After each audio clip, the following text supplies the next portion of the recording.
As rochas metamórficas, elas são formadas a partir de um processo chamado de metamorfismo de outras rochas, que aí seriam as rochas ígneas e as rochas sedimentares.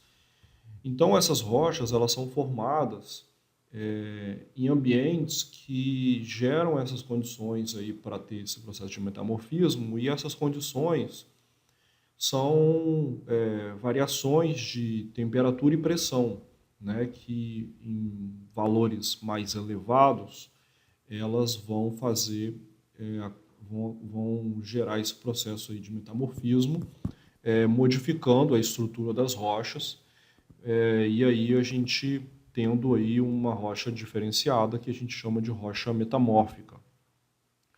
Isso acontece no estado sólido, né? Não acontece aí a fusão do material em magma novamente, e essa modificação ela trata-se aí de uma adaptação mineralógica a novas condições de temperatura e pressão, a fim aí de alcançar o equilíbrio físico-químico. Alguns exemplos de rochas metamórficas que nós temos aqui são o gneiss, o filito, o xisto e o mármore. São 4 exemplos aí, né? Temos muitas outras. Todas as mudanças de mineralogia e textura, elas vão ocorrer aí, como a gente já falou, no estado sólido. Isso vai acontecer aí na crosta terrestre e vai acontecer isso devido à mudança de temperatura, na temperatura e na pressão. E esse resultado desse processo aí de metamorfismo, ele vai depender o quê? Da presença ou não de fluidos, do tempo de duração de aquecimento e da existência de pressões elevadas. A variação nas condições para o processo de metamorfismo produzem rochas distintas, né? Nós temos 2 tipos aí de rochas que a gente chama de rochas grosseiras e as rochas finas. As rochas grosseiras, a característica de formação é que elas são formadas em alta pressão e temperatura e agem, e essa temperatura e alta pressão elas vão agir por um longo tempo, milhões de anos. Já as rochas metamórficas finas, elas são formadas em temperatura e pressão inferiores, menores, e que elas vão atuar durante pouco tempo. O processo de formação é menor. Exemplo de rochas metamórficas grosseiras, nós temos o gneiss, os xistos e os xistos grosseiros. E de rochas metamórficas finas, os xistos, que não são os grosseiros, os filitos e as ardósias. Nessa figura aí, a gente vê aí como que essas rochas elas se formam, né, com relação à variação de pressão e temperatura. Então, no lado esquerdo aqui do gráfico, a gente tem uma medida de pressão, no lado direito a profundidade, então a gente vai notar que, obviamente, a pressão aumenta da mesma proporção que aumenta aí a profundidade, e a temperatura aumentando aqui nessa parte de baixo aqui do gráfico, né, no eixo das abscissas. Então nós temos aqui altas temperaturas e pressão, formação aí do gneiss, que é uma rocha grosseira. E aí o filito aqui, por exemplo, com baixos valores de temperatura e pressão, que é uma rocha fina, né, metamórfica fina.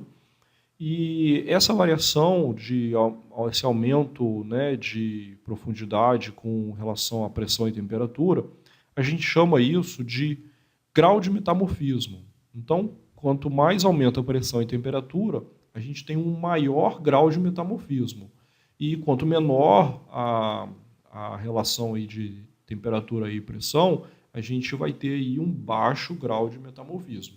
Então, essas rochas aqui mais finas, como o filito, são formados com baixo grau de metamorfismo. Já o gneiss é uma rocha que é formada no processo aqui de alto grau de metamorfismo. Aqui é uma outra imagem que a gente vê essas mesmas rochas, né, no seu ambiente de formação.